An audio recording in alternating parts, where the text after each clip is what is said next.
Warning. The following episode of Orsini's Uncensored Mind contains explicit language and adult content. The thoughts and opinions stated on the show are reflective of AJ Orsini and his guests exclusively. But seriously, guys, the show's called Uncensored. If you got a problem with bad language, I really don't give a shit. Yesterday was Tuesday, August 13th, 2002. Day 1. 364 days to go. I cooked artichokes with hollandaise sauce, which is melted butter that's been whipped into a frenzy with egg yolks until it's died and gone to heaven. And let me say this, is there anything better than butter? Think it over. Every time you taste something that's delicious beyond imagining, and you say, what is in this? The answer is always going to be butter. It's incredible. It's been whisked into submission, that's why. The day there's a meteorite heading toward the Earth and we have 30 days to live, I am going to spend it eating butter. Here's my final word on the subject. You can never have too much butter.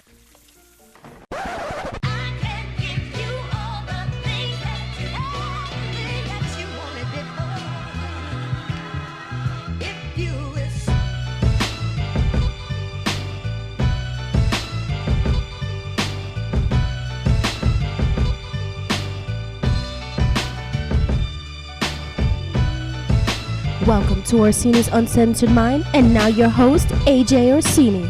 How the hell is everybody out there? This is your boy, your main man, your Jack's old brother from another mother, your host of Orsini's Uncensored Mind. I am AJ Orsini, and I am spending yet another cold, windy, wintry day here in Brooklyn, New York, as we are here at the new House of O. And episode 72 was a very, very, very, very special one. I told you guys that I had shit on deck, that I had plans for this show in 2019, and I most definitely do. I told you guys about 2 weeks ago I had some cancellations for some people I was going to have over. And I have a guest today. He is the one guy, or one of maybe a handful of guys in this industry that I know, that I go way back with, that will never let me down. He is Mrs. O's favorite performer and favorite wrestler. I could not be happier for this gentleman's success. And I am also extra happy about the fact that he's such a humble guy that on his way to the tippy top, he keeps it humble and remembers his boys from back in the day here. I am, of course, here with my first ever House of Glory guest. Despite my history with the company, it's never worked out scheduling-wise, and I couldn't think of a better first one. He is the current House of Glory Crown Jewel Champion, the buttery superhero himself. I'm here with Mantequilla. Monte, how you doing, buddy? I'm good. You are in the house. And it's funny because this is the new House of O. You were never in the old House of O. No, not the old one. Again, scheduling-wise, we never got a chance to have that happen. Many WrestleMania party invites, many Royal Rumble situations.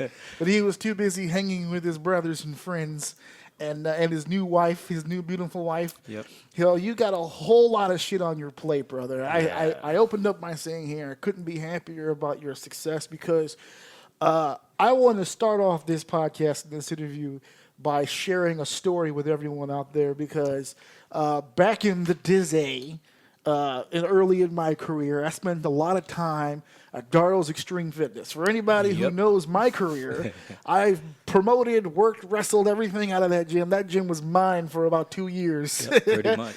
And every now and then when I would do stuff, I personally myself would train, try to keep up with myself in the ring and all that stuff. So along the way with these open gyms, you meet people, you network, and that's how we met. I do believe it was an open gym. Yep.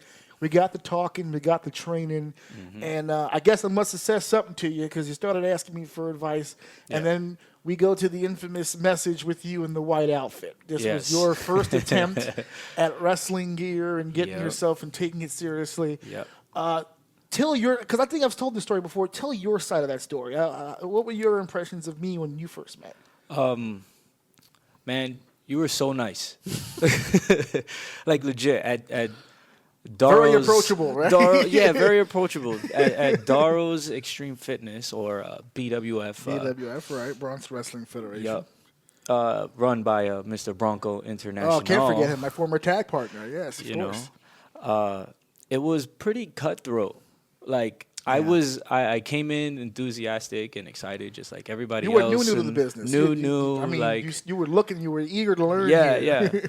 yeah, and eager to learn, right? And I was there like every day, like Yeah. 5-6 days a week. I was there every day, so I ran into a lot of different people, and I took everybody's advice, you know. You were a sponge, man. Yeah. But a lot of the times I got my butt kicked.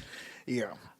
Bad by people who now I know don't really know much, Yeah. but they beat my behind, and I took it and I got up and beat my behind a lot, and you didn't. Yeah. You I actually didn't beat sat you up. and explained what's I think I was one of the happening, first ones to tell you stop Yes. getting beat up so much. Yeah, yeah. You were like, you don't need to do that. This Yeah. person doesn't know what they're doing. You don't have to. Like, and you sat and explained to me what I Yes. should know in wrestling, and not just get into the ring and told me how to do this and how to run and the cardio that you need. And this is how you take a punch and Yeah. get beat up.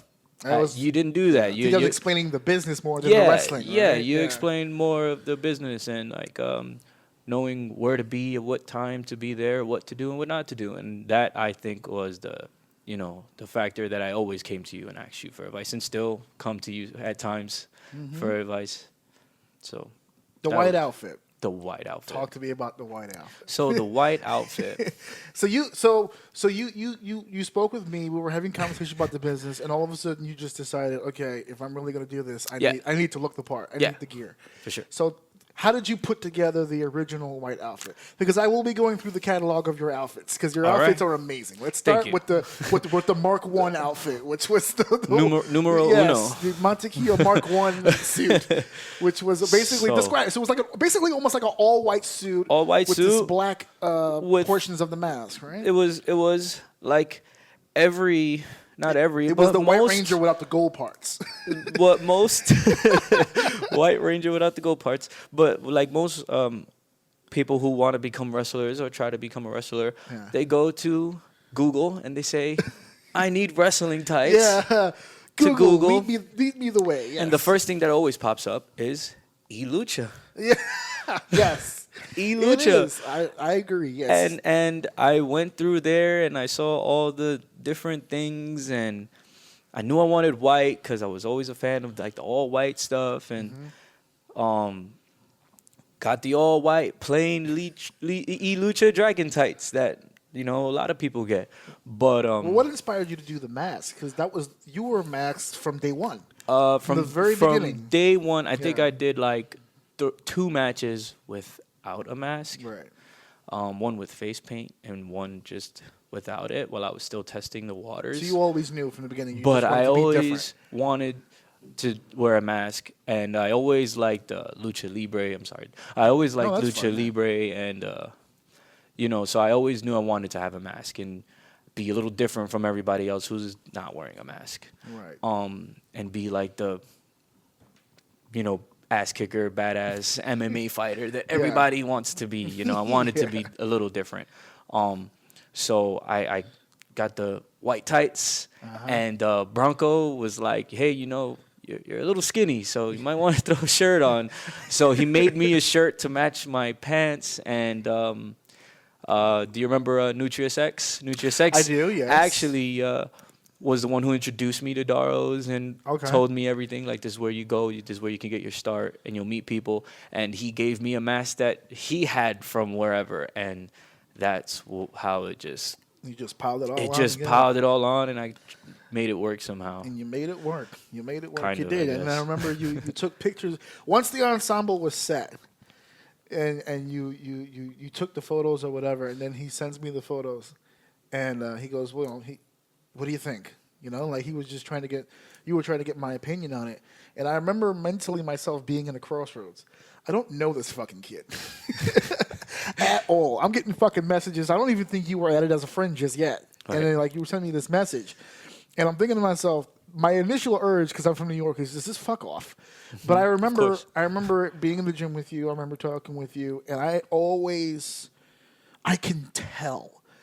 I don't know how, I don't know why, and I say this shit on the show all the time, and people really don't believe me. Now I have someone here who I think can back up the claim, but I can just tell when somebody really wants to be here and when someone really doesn't. Yeah. Because I get asked stuff all the time, even now Yeah. today, from people who hear about me, who don't really know me, and they try to get my opinion, and I can just tell within the conversation, he's not all there. Not dumb, but just like he's kind of, and you've been in the business long enough to know this phrase where it's like 1 foot in, 1 foot out, where it's like I kind of want to do this, but at the same time, like I'm not really that committed. Guys who always gave me that vibe, you, Evander James, Matt Travis, all these kids who I met in the same fashion I met you, coming in off the street, coming to Dardo's and working with me, and then just trying to get their bearings and trying to figure things out. But having conversations with you guys, I remember getting a vibe and a feel from them where it's just like, he really wants to be here. So if there's any way I can help, I at least want to try. So I remember my reaction when you sent me the pictures. You said, "What do you think?" And I don't know if you remember what I said, but I said, "Not bad for a starter outfit. Just keep in mind that you're going to have to evolve from this over time," which you totally have. Your gear now is probably some of the best gear in this area right now. I don't think anyone's really topping your shit at this point. But thank you. I hope. I mean, with all due respect to a lot of the people who come in, who are in our particular area in the Northeast, people who usually tend to wear the same things over and over or slightly modify. Like when you come up with new gear, your gear is almost completely fucking new. Yeah. It's like, okay, this is what I did here. We're going to scrap that. We're going to try something else. And that's just me vibing from what I see. Yeah. Talk to us. What kind of process is that like for you when it's time to sit down and say, okay, I want a new look? When you sent me the starter outfit, you were just trying to put pieces together. Now you know exactly what you want. So what kind of things do you look for when you start looking for gear? Or do you have I don't want you to say his name. I know how this is in the business, but you have your own gear maker at this point now, right? Yeah. Okay, right. Yeah. So when you sit down with your guy or gal, whichever it may be, do you know now exactly, okay, this is where I want to go. This is the pieces that I want to put together? Yeah, I sketch a lot. I'm not great at drawing at all. Like, I'm actually pretty bad. But at least it gives me, like, an idea of what I want. And I just start to fuse and play with stuff and let my mind wander, and I'll put things together. Or I'll have ideas from, like, comic books or, TV shows or anything that I can probably pull that off or make it look cool in my own little way. And I also get a lot of help. I get a lot of help from other people, and I ask advice, and I look at everybody else's gear in the area to see what they're doing, to see, what I like and what I don't like. So I have my, beautiful wife who is an excellent artist who does all of my T-shirts, my merchandise. She draws the designs of like the little details that go into the, into the gear and everything. And I also have another guy who's really awesome. His name is Danny. He's Danny, your nemesis, on IG, and he's another incredible artist. He's like great, incredible. I'm still waiting for him to get back to me on a logo, but that's okay. He's incredible. He's a great graffiti artist, and once I saw his graffiti work, I immediately was like, this guy can probably draw me something awesome. And he's a huge comic book nerd, so we click really well. And he loves his superheroes, and he can pretty much like use me as like a model and play with stuff. And then I'll tell him, you know what, I'm not really liking this, or I like this, but can we switch it? And we'll just go back and forth with ideas until you have the product. Until I have something that I'm like, you know what, this is what I'm going to do. Now let's play with colors. Oh. I just got goosebumps when he did that. Oh, this is the fun part. This is this is the fun part of the business. Right. Okay, he spends hours a day. If I'm not mistaken, 3 to 4 days a week still training every day and teaching and all that. Because now you're teaching people. Yeah. So well, I what is it that Red likes to call me and a few others coaches. We are just coaches. Okay. We're not trainers. We're just coaches. We give them advice on what we know and how we can help them. And share his ideologies with them. Lend that knowledge over, right? But it's like 6 days a week at this point with in the gym and in the ring. Blood, sweat, and tears. Back and forth. So when you sit down for the palette colors, this is the fun part. This is the creative part. The fun part. Yeah, exactly. And sometimes I spend months on one gear design and tweaking like the line under my eyeball, But see, or like. but see, and I want you to clarify this. This is the beautiful part about having the guest, because I say this type of shit till I'm blue in the face, and I feel like nobody hears me because I say it all the time. It's like the parent who says it all the time. So we need the friend to come in and tell the kid, listen, you spend this much time on that gear because it's important. How important is that look in this industry? Oh man, the look is everything. Wrestling is extremely superficial. Like people are superficial. Everyone is superficial nowadays. So it's like they're constantly comparing themselves to other people or you know, I don't know. But the look in the business is everything. Like from the moment you come out the curtain, people are gonna judge you. The moment they hear your song and they go, "Oh, okay." But once they see you come out the curtain, they're like, "I like this guy," or "I don't like this guy." You don't even have to step foot in the ring yet, and they already like you or don't like you. So if you know your look is appealing, you're in great shape, you know, or you have like a flashy, you know, look to your attire, like. It's going to grab eyes, and they're going to go, okay, he looks pretty cool. I tell people, now I want to see what he can do. Yeah, I tell people all the time. I said, when you send your information to a promoter to try to get booked, you usually try to send everything you can. Videos, highlight clips, promos, photos. All that stuff. The first thing he looks at is the photo. Is what you look at. If you look like shit, there's no reason to see the rest of it. Done. Delete. Bye. Done.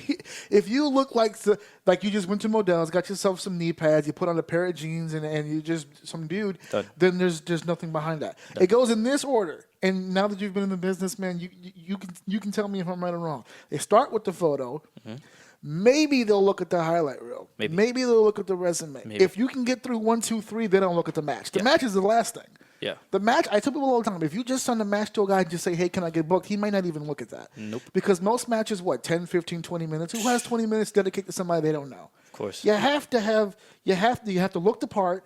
You have to sound the part, like you said about sending promo videos and stuff. Once we get to all that, those are the things that sell tickets. Now we look at the match to see, can he really back it up? Yeah. Pretty much. I tell people that all the time. Nobody wants to listen. And now that's coming from the Crown Jewel champion, guys. All right? That's the reality, the harsh reality. Yeah, we're telling the story about how I met him and how I tutored him, and now this fucker can sit down. I'm telling you, he can sit down and teach me now. Because he's not only doing it himself, but he's learning from the very best. Yeah. You are currently known amongst the House of Glory audience. Actually, you know what? I had a question in my head, but I'm going to backtrack because I'm going to save that question because I just thought about something. Lightning bolt. The House of Glory audience. Let's start with that just for a second because I remember back in my day when I was in the House of Glory, with the exception of a few interview videos that would play or a package, especially since when you guys, because I was with you guys when you started in Amazura, so when they were using the screens. Yep. So little things like when I did the sit down with Brian and Gangone, like I was in a few things on House of Glory, so people kind of were starting to get an idea. But everyone kind of knew me as the guy who was ringside because I was doing commentary in the NYC arena. So I was ringside for everything, so people just got used to seeing me. And it got to a point where just coming out to set it's like the WWE. When me and Brandon came out, that's okay, the show is starting. It's going to be starting in a few minutes. When the commentary team comes out and cameramans are picking up cameras, and David Adams is making his way to the ring, the goosebumps are starting to go, okay, here we go. Electricity we're going to fucking start, right. So people kind of got used to seeing me, and that's me not wrestling. That's me not really performing. That's just me being ringside. Right. That's how passionate the House of Glory fan base is. They've seen you, as you said, take tickets, check wristbands, and fast forward a few years. Yeah. Now you're teary-eyed holding up your prize.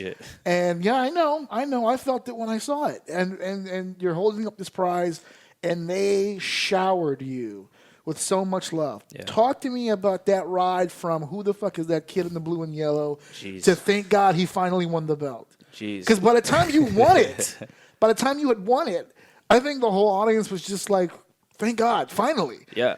That's how I felt. Yeah. So on the audience aspect, we're going to get to the road to the championship here. But I'm going to give you the floor here. Just your memo, your letter, your opportunity to the House of Glory audience because they've taken a long ride with you, man. Yeah. So explain that feeling, how it went from, just nowhere to everywhere. It's been a long, bumpy ride, and I know. Like my inbox is still full of shit. Appreciative. How long that ride was. I'm appreciative, and just grateful for them because they were forgiving all the mistakes I made and all the You fucked up. the times where it was like I did something that didn't click or The goofy superhero stuff.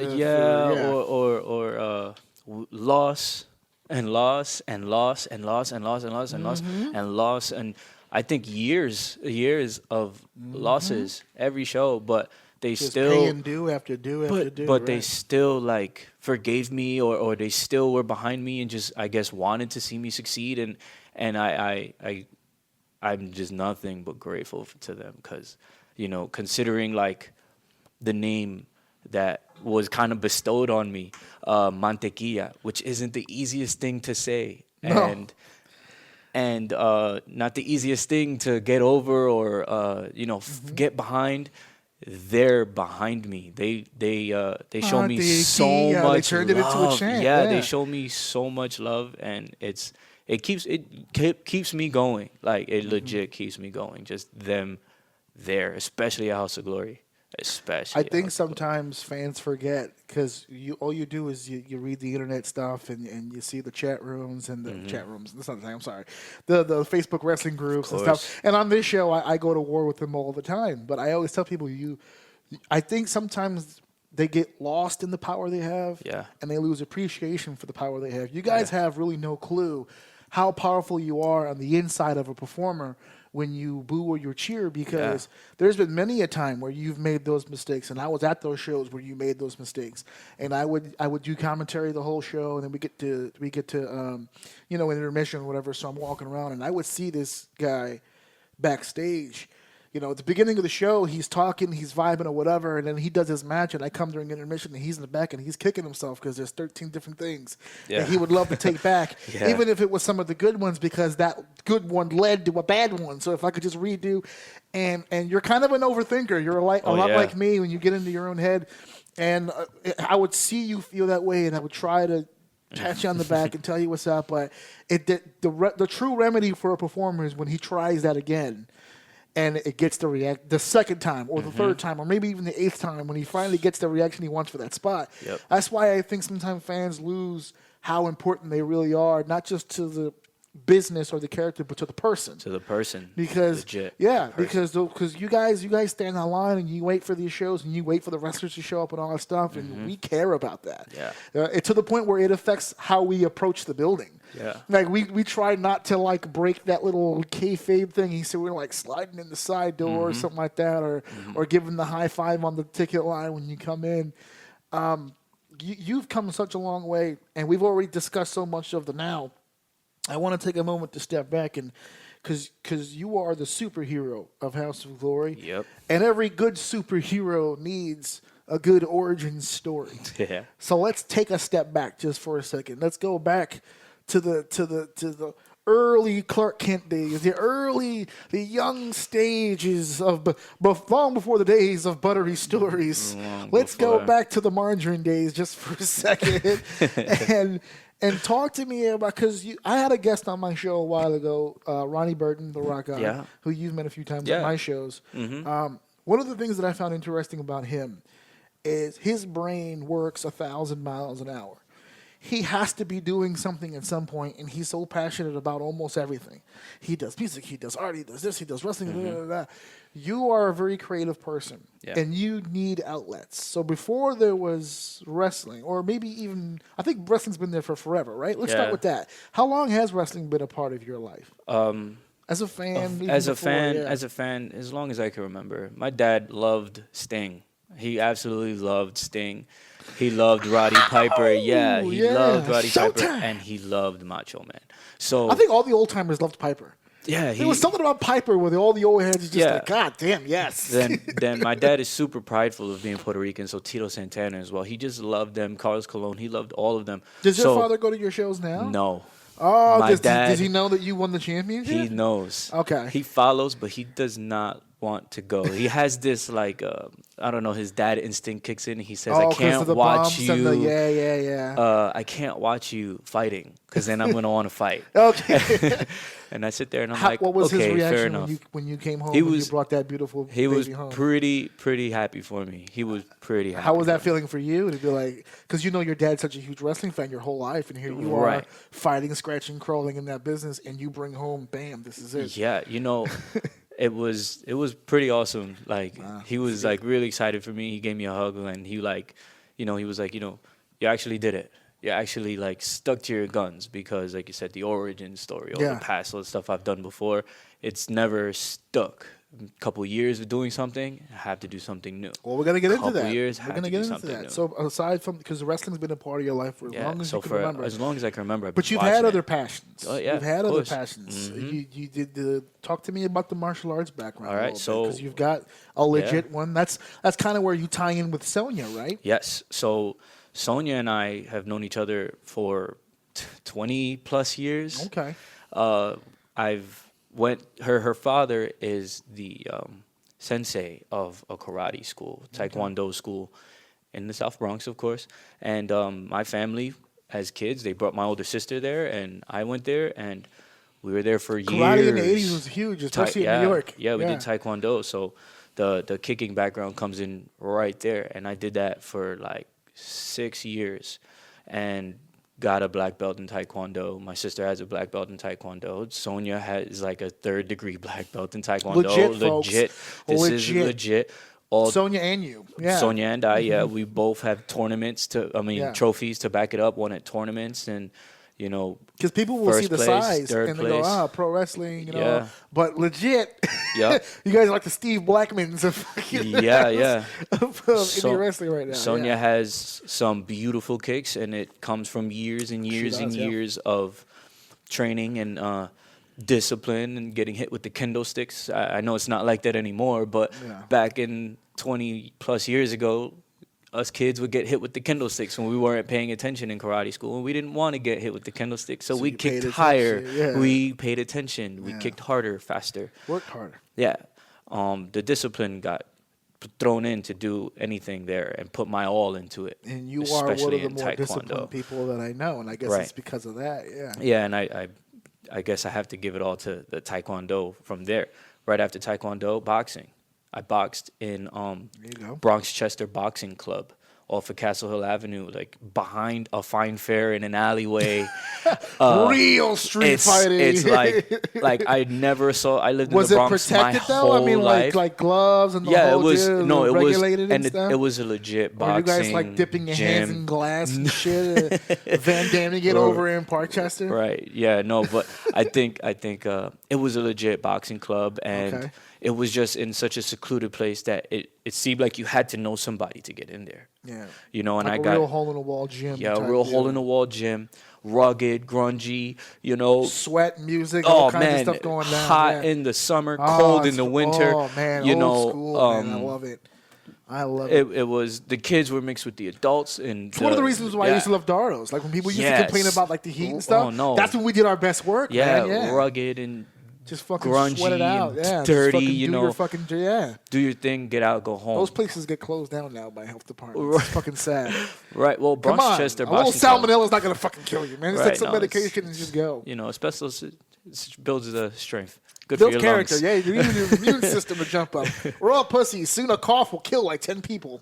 But I did boxing. I boxed for a little while, and I got pretty good at that. Okay. I wouldn't say I was as good as I was in Taekwondo, but I got pretty good at boxing pretty quickly. And then, I went from boxing to being in the skate parks all the time. That's where I learned how to control my body and flip and, I was going to get do to that because all you're that talking stuff, sports. I was and- going to Yeah. slide into entertainment here, and then Yeah. so like because when we used to be at the gym together, you would tell stories about rollerblading, Yeah. right? Like Yeah. people just assume like if you're not in the business, you just assume that 24/7 wrestling stuff. But we made room for other discussions, and you would talk Yeah. about this stuff. Talk to me about the rollerblading Well, background. I did that for a long time while I was boxing, all the way until I finished college, my associate's degree. I rollerbladed. Like I rollerbladed aggressively. So for those that don't know, that means I was in the skate parks doing the grinds and the flips and all that This was stuff. back when some of that stuff wasn't regulated either. Like you had to find skate parks. It's not like now where the city builds them for people. Oh yeah, like people had to like make skate parks. Dude, we would go to the front of. Did you ever go to that place like in what's that? Malali Park No, on 161st. No. Because you're a Bronx guy. I'm a Bronx guy, right? Yeah, but sure. there's a skate park where I used to roll at over in the lower. It's like right underneath the Brooklyn Bridge or something. Yeah, Brooklyn Banks. Is that what it's called? Yeah, Brooklyn the Banks? Brooklyn You ever Banks. made your way down there? I've been with to those the folks? Brooklyn Banks a lot of times. Rest in peace to Brooklyn Banks. But Yeah, I know. I used to be at the Brooklyn Banks a lot. But that's and where stuff I like used. that, So yeah. I used to do my pizza slices and arcade games down there all the time. I see kids coming with their skates, and that shit had me hyped for a minute till I realized that was no good on skates. Yeah, skates are horrible on my ankles. I don't know how to explain it. They fuck my feet up. Yeah, Rollerblades are no good for my feet. I guess my feet are just bad. I don't know. I don't know. How does that shit work for you guys? It was great. It built my leg strength up. Any serious injuries coming Yeah, from all that? I broke my arm. I broke my wrist. I broke my finger. I broke a bunch of stuff. So before you even got into the business, you already had a wrestler's body. I already had the injuries piled up. I broke my nose boxing, bitch, man. This is nothing. Oh man, so you had all this stuff going on, all this creative stuff going on. You said you sketch a little bit. A little bit. How were you as a student in school, man? I was not the best student in school. That shocks me because you're such a disciplined dude. I was not the best student in school. I am not a good person in the morning. Okay. So if there's any cats that need to be saved out of the trees or old ladies that need to be Make it crossed the sometime street, afternoon it has or to something. be around 12:30. Yeah. Otherwise, just throw some tuna up at them and keep them comfortable till I get ready to go. Right? Okay. All right. There's a time limit, guys, on this hero shit. Yeah. So I wasn't the best student, at least in high school. In college, I don't know, something turned around in college, and I was pretty good at it. Wisdom, maturity, who knows? I get chastised about that shit all the time. I don't do. Apparently, I've been yelled at a few times. Not yelled at negatively, but just people call me on my shit about the greeting thing. I don't do a whole lot of greeting. Good morning, good afternoon, goodbye. I walk in, I give you a nod, hey, what's up, and I go on my day. Moving, word. Like I don't feel the need to be like, good morning. We'll let the morning decide if it was good, dude. It's 7 o'clock in the morning. We don't know. Right. Like that's being pretty presumptuous of you to just assume it's a good morning already. Yeah. So you always have this creative stuff going on. You're always trying to get into something here. Yeah.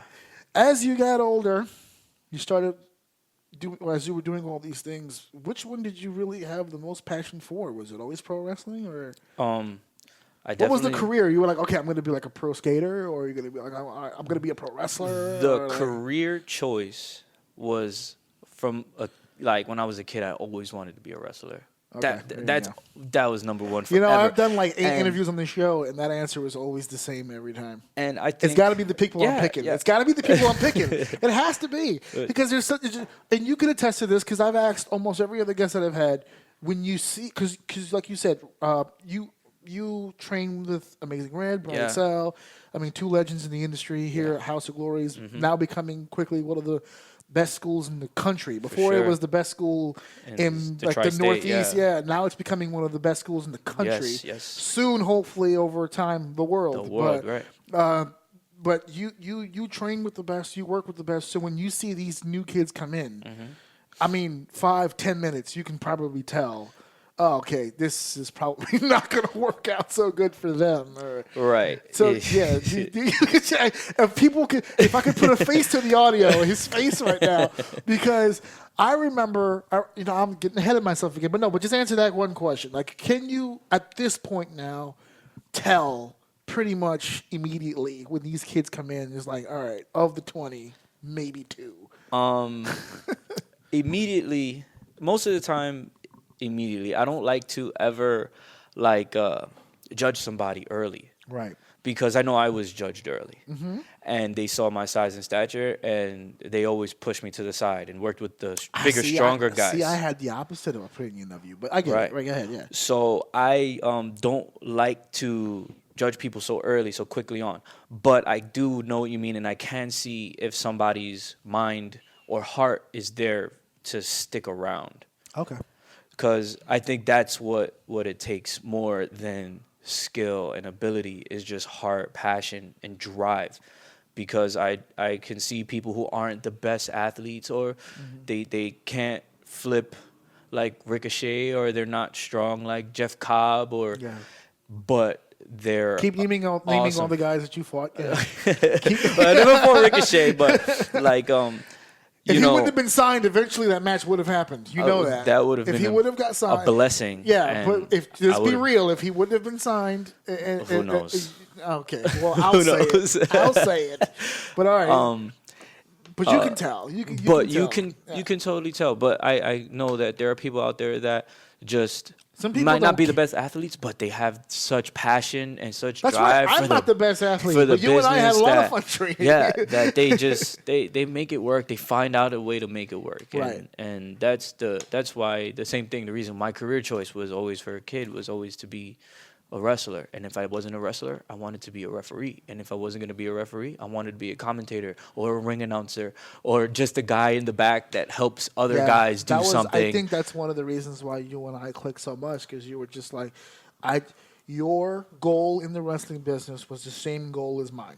Yeah. And my goal in the wrestling business was, I just want to be a part of the team. That's it. Yeah. I just want to be a part of the team. Yeah. If I'm the general manager or if I'm the guy who hands out the towels on the sidelines, I just want to be on the team. That's why I like when I first started in the business myself as a wrestler, I lost a lot of matches. And the reason why I lost a lot of matches, and one of the promoters, Kara, you know Kara, PWA. Yeah. I had her on the show for the Evolution Roundtable. Okay. And just before we filmed or recorded that roundtable, we had some time to hang out because we were waiting for a third member of the roundtable to show up. So we were talking, and I was on that roundtable was Ariella Nix as well. So I'm talking to Ariella, and I told her, I said, man, my fucking record in wrestling was horrible. I lost a lot. And Kara looks at me and she goes, that's because you freaking told me all the time. We would battle because I always felt me as a performer, my strength is to get that guy over. I myself will never be the WWE champion. But the goal in my career is to be the guy who works with the WWE champion. I always identified myself with Jake Roberts because Jake Roberts was always like, I don't need to be the guy to be a helpful guy. Yeah. I can still contribute to the business. There has to be somebody at some point who says, okay, I'm not afraid to take the loss or whatever the case. So I always told Kara and PWA when I was doing my gimmick was, who's the guy you want to really get over? Put me with him. I'll sell my ass off and make sure he gets fucking over. Like, that's the kind of role that I had. And I remember when I first started talking to you initially, you had that very same mentality. Not that you wanted to get beat all the time, but the mentality of big picture, where it's like, okay, I'm going to do this, but what's he doing? And then what's he doing? So then when I'm done working with him, where do I go next? So I'm working with him. So that I'm going to go over on this guy for what? Because then am I being fed to him, or like you have this? You can see it. Yeah. It's like the Matrix. Like you can just see all these components moving, and then you move piece by piece. So the reason why I bring all that stuff up is you're growing up now. You're becoming an adult. You wander into Darrell's gym. You meet my dumbass. So you're trying to work shows. You're trying to get started in the business. Right. So you wander into BWF's gym. You start doing BWF shows. Yeah. We're not going to get into the BWF shit. Where I want to start you off at is, all of a sudden, your good buddy, I get hooked up with Pete. Yep. We're doing 2KW Pro. Yeah. 2KW Pro, and I'm going to add the additional Texas show for myself. Yeah. I was doing two different promotions at once, actually promoting, which was 2KW Pro and Red River Pro Wrestling out in Texas. I've already told the story about how the Texas thing happened. We're not going to get into that. All right. But what we will start off with, let's start with 2KW Pro. So I pitched you for 2KW Pro, and it was met with confusion. Not negativity or positivity. Of course. Just Matt Ryan didn't know who you were at the time, and Pete had seen you, but again, the size. Of course. And which I thought was dumb because he's a promoter of backyarders. What are you worried about size for? Right. So, so I said, listen, guys, I promise you, because again, when I book fucking people, and I say this all the time, and I'll say it again. when I book people, I'm booking more than the gimmick. I'm booking to the character of the person.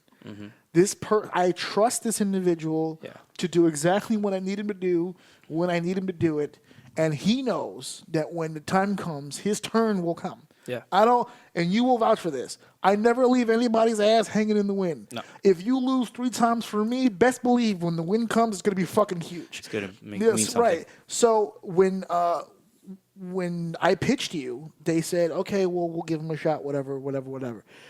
And they said they would bring you on, but they didn't know how they were going to bring you on. Right.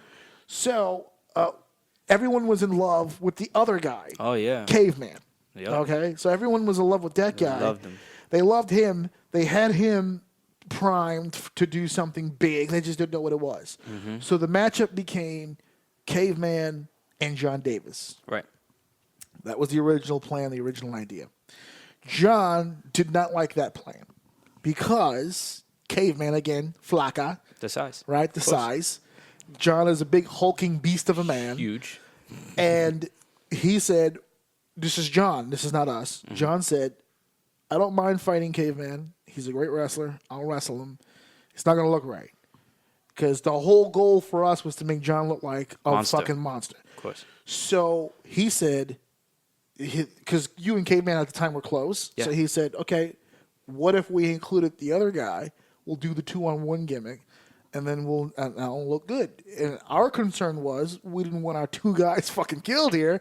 He said, listen, I'm not going to fucking murder him. We'll get some shit in. We'll figure it out. But the point is that 1 against 2 makes me look good and it sets me up for a blah. Yeah. So we said, great. So we spoke to you. Of course, you were down because you were just trying to make sure you got on the card and all that stuff. Right, That's yeah. it. However. And when you guys started going over the match, and this is the part where I want you to come in because Pete dealt with you guys for the match. But from what I understand, you were very vocal in the setup of this little handicap match. Talk me through the handicap match between you, Caveman, against John Davis. Okay, going over this match. One, it's my first, I felt it was like a first. Because you're fighting the Ring of match. Honor Evolve guy, Yeah, right? dude. So you're going to get in here with the real deal now. Oh, man, yeah. And I just wanted to make sure when I knew that match was happening that I was on my game. Yeah. The So best speak. to my Whatever ability your at game that was, time. At the time was, yeah. Yeah, right. I was on my game and I knew. Because at this time you were my only really thing. doing the open gyms, and That's you it. were just you weren't really Nah, I trained think- just yet. No. Just working with a few guys here and there, learning. Not the even trade. having a trainer, just learning from whoever I From Bronco can. and me, Yeah, whoever came I through, right, whoever I could learn something from. Right. I'll learn something from. But you had an idea of how this should go, though. Yes. Okay. So I just wanted to make sure that it was good. Like it was We can just. hear that, by the way. Oh man, I just wanted to make sure that it was going to be good. It was going to be Right. awesome. It was going to be fun to have, and I know that to watch. I mean, and I know that myself and Caveman were characters. We were more than just punch, kick, and slam. You know.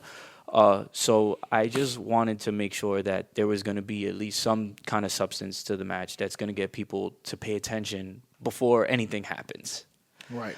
And what is it? How people say the story of the match. Yeah. The psychology. So so to speak. not necessarily the psychology, but the story that we're gonna tell here. Like how I remember it was supposed to be a one-on-one. And then there was confusion, and Caveman being a simpleton, confused person, he still thought we were fighting, and we made it into a way where he finally understood what was saying after we fought back and forth with the big guy just sitting there waiting for it. And just, I wanted that part to happen. I didn't know much else of like where to place things and where to be at certain times. I just knew this is the part of the match that I want, and I want this to happen. And yeah. And For those of you, because you can't see it, boom, look at that. Oh, my God. Because you can't see it, we're on audio as he's discussing it. Yeah. I just pulled the match up. If you guys want to see the match we're talking about, it's 2KW Pro, John Davis versus Mantequilla and the Caveman. yeah. But go ahead, get into it. And I just knew that at that time, the one thing I knew about wrestling was that it takes more than moves to get people to pay attention to you. So I definitely knew in the beginning I wanted something a little bit more. Yeah. So I just always wanted to make sure that he was going to be on page with that. And John Davis is awesome, professional. In one match, I learned like so many things, and I can always go back to that match to remember. And I want people to understand right now how impressed we were with this kid. I'm going to play it for you right now. I pulled it up for this exact reason. Again, if you want to see what we're talking about, YouTube, John Davis versus Mantequilla and the Caveman, 2KW Pro. That's all you need to do to search. I want you to walk me through this shit. Okay? Now, for someone who, quote-unquote, hadn't been trained yet, he's in the burning hammer position right here. I'm going to call this. He reverses that into a head scissors. So That's cool. beautiful. And it was pretty smooth. And here comes super kick here. This disorients John Davis. Here it goes. Siberian Crush right here. The pop-up powerbomb into the German. And then into a clothesline. Lariat. Now, let me ask you a question. Since you just saw that, I know you haven't seen that in forever. Jeez. When he pitched that to you, your thought was, let's go for it. Let's go. He was so good. Oh, let's go for it. He said, let's fucking do that. Let's go for it. So we had a 7-match card for that show. That was the only match on the card people were concerned with till it happened. And then Pete and Matt Ryan were both, that guy can fucking go. You were on every card after that. Yeah. You were fucking booked. Yeah. So we that willingness, though, because you could have very easily just said, hey, listen, I haven't done a whole lot of these, but this guy pitches probably one of the craziest series of moves in the history of wrestling, and you go, fuck it, let's do it. Yeah. And sold it like a maniac. At the end of that, there was no selling there, though. Yeah, because he did everything, right? It was all legit no shoot. selling. It was all real. Just a lot of pain, yeah. It's a whole lot of pain. So on this night, we accidentally started something. When the two of you were together here for the first time, it was completely accidental. At one point, you gave me the credit for this, but now that you're hearing the story out loud, the credit actually does not go to me. The credit goes to John. Caveman and Mantequilla together as a team. Eventually, not here, but eventually you become these Super Savages. Talk to me about this tag team here, and just you guys were like the PG indie act of the year, and fucking what was this, 2015, 2016? Yeah. You guys were just a phenomenal fucking tag team. Yeah, I mean, you guys ran for about, what, 2 or 3 years, 2 or 3 right? years, yeah. Even on 2KW Pro, you guys started getting booked as a team because you guys were making the runs. You guys were going to Connecticut. You were traveling around different promotions, SWF. You guys were doing shit here. Talk to me about this team. I mean, this team was really getting over and really doing a bunch of shit. I mean, was this a fun ride here for you? It was fun. It was super fun. Super fun. Super fun. It was super fun. all the puns intended. I loved puns it. Intended. All puns intended. Yes, it was because I remember traveling with you guys. I mean, this was a real. You guys were good to go, man. Yeah. You guys were doing your thing. We had the. For a while, at least I could say, we had. I got replaced early. I forgot to mention that before Blue butter. For real quick, before we get into how great the Super Savages were, because they were great. There was one tag team you were a part of for one day, known as Blue Butters, which was the two of us. Yeah, that was fun. And that lasted a day, and then he one went match. On, one match, which was a fun match. Yeah, it was very fun. And then he went on to his he broke his virginity with me, and then he went off to his marriage. Because you guys were together for a while. Yeah. And you guys ran for a long time. Lots of matches. Majority of my experience in pro wrestling so far has been as a tag wrestler. But yeah, Super Savages.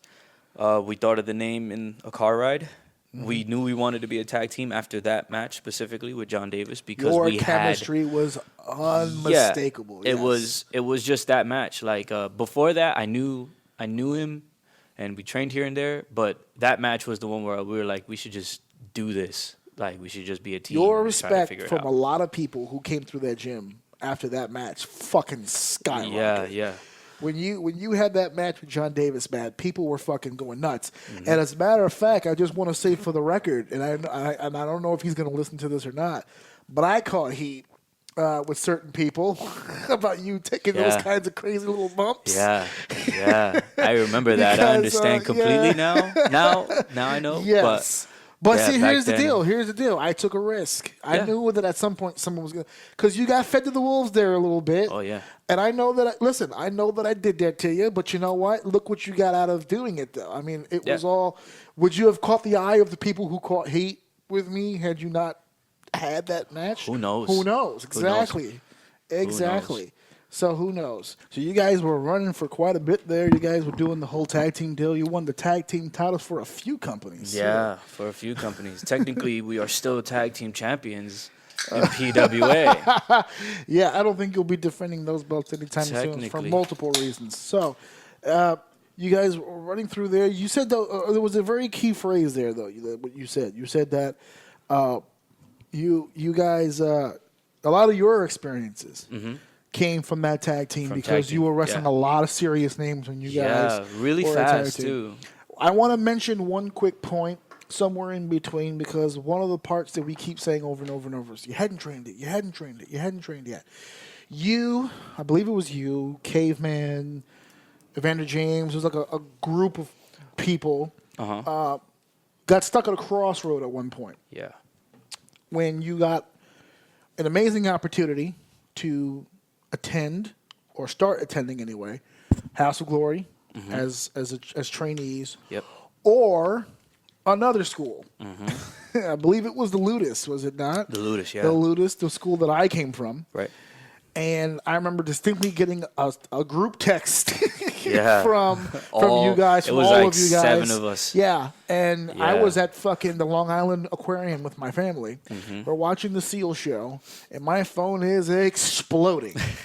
And my wife is, because I have my phone is constantly on vibe, because I get so many text messages and Facebook and all that stuff. So it's on vibe all the time. But it's on vibe. So I'm sitting next to my wife, and my hip is boop, boop, boop. And my wife is like, what the fuck is happening? I don't know. I haven't looked at it, because I'm going to get yelled at if I look at it. She's like, no, look at it. Find out what the fuck's going on.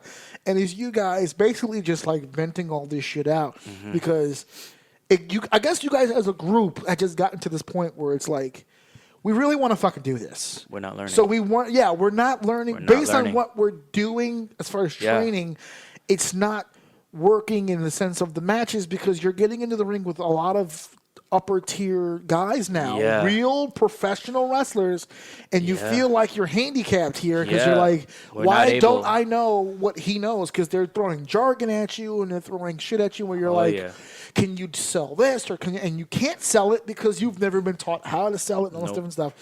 So at one point, I guess you guys just got fed up, and you just said, listen, we need to commit to a place, and we need to do this. So you guys came to me, and you said, listen, we respect what you say. We just need a little feedback. I never made the decision for you guys, but you guys came to me. Now, for the record, House of Glory is where I worked. Ludus is where I started. Ludus is where I came from. Ludus, at that point, I guess technically was my home. And the exact advice, I don't know if you remember the exact thing that I said, or do you remember the exact thing that I said? I said, if you want to learn step by step and nothing else, House of Glory. House of Glory is the place that you have to go. You have to go step by step. They will train you. They will train you on how to work. They will train you on how to be a wrestler. They will train you how to be a businessman. The whole deal. If you just want to fuck around and do this for a hobby and save yourself a couple bucks, go to Ludus. If you want to fucking do something in this business, House of Glory. And all of you guys decided, okay, fuck it, we're gonna go to fucking House of Glory. Well, we shopped first. Of course, we shopped around. That's where I'm headed with this. Talk to me about that process. I just told my side of it. I just wanted to see what I said. So you guys got my response back, and then you did what? Yeah. So the group message was a group of us. It was myself, Caveman, Evander James, Josh Glide, Dario. His name was Chris Omega at the time. By the way, Tank. Don't sleep on Josh Glide and Chris Omega just yet. I'm just saying. Hey, I'm just saying. Who knows what? Orsini knows. Orsini knows what can happen. No, exactly. Orsini knows what can happen. But go ahead. Yeah. Well, this is a group of guys, young, talented Alexander fucking guys. Balcom, Yes. Tank. Yes, you know, all another one talented super- fucking guys that I yeah. wish my audience knew more about. Maybe down the line we'll do some more stuff. But yeah, all talented Joe, young guys. Joe Smooth, he wasn't in the group chat, but he was another He was one one of along those with Matt guys Travis thinking and, about and it. Sonia. But we shopped around. We went to NYWC one time, but you know that was a big one because we felt that's where we were gonna go, but it was just too far. Right. Then Economically, it didn't make sense. yeah, Right, and yeah. it was then we went to the Ludus, and when we got there, it was kind of weird. You know, we didn't actually see. Was Crazy Bitch still there when you guys got there? Well, when I went there, I didn't see her. I saw her at a But you had to have wrestling show. heard of her. I For a heard- good year, she was the most over heel in the business. I knew who she was. Yeah, I it's knew- okay. I knew of her. I didn't know her.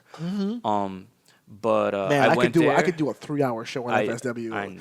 I've tried not to. I don't know if you've heard my episodes. I've tried not to. Every now and then, I'll have like an old just school comes guy, out. like when the goat comes on or whatever. Yeah. It comes out, and we try not to. But well- if I really wanted to, I could.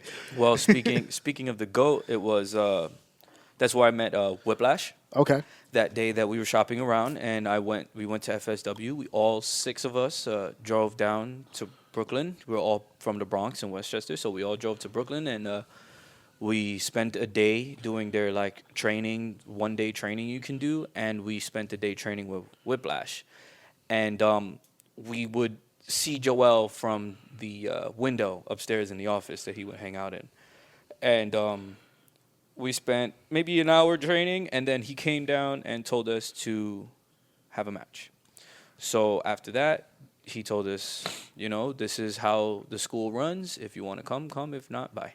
So, you know, it was weird, awkward. We didn't feel like Very welcome. welcomed. Yeah, we didn't feel welcomed, or we left with confused. All we knew was how much we had to pay to be there. Yeah, that's word. all. That's all we really knew. And then the last stop, which was, you know, we took your opinion highly. So, House of Glory, which we kind of knew already before we even went to FSW that's where we were going to end up at. But we still wanted to shop around and make sure that. Just wanted to make sure. Yeah, you we were wanted making to the make right sure we were right decision. decision because Exactly. this is an investment in In our spite of career. the fact that I just and- told you, but go ahead. No. Right, in spite of the fact, but this is an investment in our career. Absolutely. And you have know, to do your I- due diligence. Absolutely. I want to make sure that. Is that this some is a advice thing. that you give to, Oh, to younger my- wrestlers? yeah, Is like for pick sure. your school Pick correctly, please. A school that's going to be Fits to good what for you want to do. The trainer is credible and knows what he's doing and can back it up. And It helps, like in your case, when you can fucking YouTube your trainer That's and it. just see the And you nastiest shit see- ever of all time. and it's crazy because I still YouTube Amazing Red and Brian XL, and I'm still finding gems of their wrestling matches that I've never seen before. Yeah, and for the record, and I've said this a couple of times, but I think you might back me on this, is like when you say Amazing Red, people like jump up. Oh yeah, Amazing Red. Yeah. Whatever I say Brian XL, they're like, oh yeah, he was good too. No, he was nasty. He was very good. I think people really forget how great Brian Right. really fucking was. He was they look almost at a mirror Red image and what of Red. Red at Yes, the time. exactly. They were he was very an. good. Wasn't he like the arch rival for forever? Didn't he travel the That's country it. fighting each other for They forever? did. They did all the CZW matches with Yeah. Quiet Storm and That was Chris the one. Divine Listen, I don't know if I and ever told you. Xavier. Actually, I don't even know if I told you that story. But the first time I ever met Red, when we sat down and actually talked about doing House of Glory, which was long before you got Yeah. involved. And as a matter of fact, I told the story at the Ludus too when I started going to the Ludus. The 6-man tag of the SAT of Joel, Jose, and Red versus Quiet Storm, Brian XL, and Chris Divine. Divine, That yeah. was the 6-man tag where I said I'm getting into this fucking business Yeah. because And I that shit still was watch that match. fire. I still watch that that match match. to this day is still one of the best Yeah. 6-man tags I have ever seen. And not saying anything to FSW because Joel's reputation is just as high. It's awesome, amazing. They House have of Glory was just getting off the ground when I got Right. started. Ludus was already running, so I was Yeah. like, that's where I'm going. Joel is just as amazing as Red is. You know what I mean? They're Yeah. great. The one that I always say to everybody all the time, when it comes to Joel, great wrestler, horrible businessman. That was the only problem. Well, I never got to know him that much, Yeah, so I yeah, can't well, say that. The But booking meetings that I was in, brother, that's what I'm From- telling you. Don't get me fucking started. Again, 3-hour show. I could do a 3-hour show on this shit. Well, from what Yeah. I know, I just know that he was amazing in the ring. So I knew it was absolutely, yes. both of them two. Out of them two, I had to Absolutely, yeah. pick one. And I got to HOG, and I walked in just to meet them and see if I can do the day of training or whatever it is to figure out how to join the school. And I walked in alone at this time because, the group, everybody wasn't ready at the same time. I know Right. Evander James had gone before I had gone, and so did Matt Travis and Josh Glide. So I came in alone, and it was such a different experience from when I went to FSW. They did not allow me to train. They said, you can't train here if you're not a student, which, okay, that's respectful and extremely respectful, because then you don't get the random people coming in every day Yeah, exactly. paying $10, $12, $15 to Especially train since for a they don't day know what and you never can do. come You're not gonna hurt back. my students. Yeah, I don't know what you can do. And then I was brought into the office, and I was sat down with Brian while Red stood in the ring. He said, okay, I'm training right now. Go to the back and speak to Brian. I was like, wow, this is professional. He brought me into the back, and he was like, he sat down and he gave me a rundown on just how the school ran and what I'm to expect and what's expected of me being a House of Glory student. And that just the two different, like, I don't know what's the word I'm Vibe? looking for. The- The the- vibe the- or the feel first you got, the impression. The first first impressions. impression on going to both of the schools at the time, I already knew that I needed to be at House of Glory, just from the meeting that I had. Absolutely. Yeah. And let me tell you, I was in House of Glory. I think House of Glory had been up for about a year by the time I got in. But like long before it became the shit that it is now, like I was there. Yeah. And I traveled. I was with House of Glory for about 4 or 5 years. So like from the handball courts, the joint shows with FTW, all the way to being the top #1 company in probably the one of in the country at this point. Yeah. And being One of in the the New leading York, one of the contenders, yeah. elite. Yeah, I mean, you say the word elite, House of Glory's name's in there. Yep. And that's why, like, even to this day, people are like, "You're fucking crazy for leaving. Why did you leave?" I had to do what I had to do. Yeah. Like, you know what I mean? Like, if it was up to me, I'd still fucking be there doing what I Right. do. I still have those moments because I remember when I first got into House of Glory, I would pitch guys like you, and they didn't know you from a hole in a wall. And eventually, Can't blame you them. guys got in. You, James, now Travis is the talk of the industry right now Yeah. because of that great cage match he just Oh, had with brutal. Kembro. Yeah, Brutal.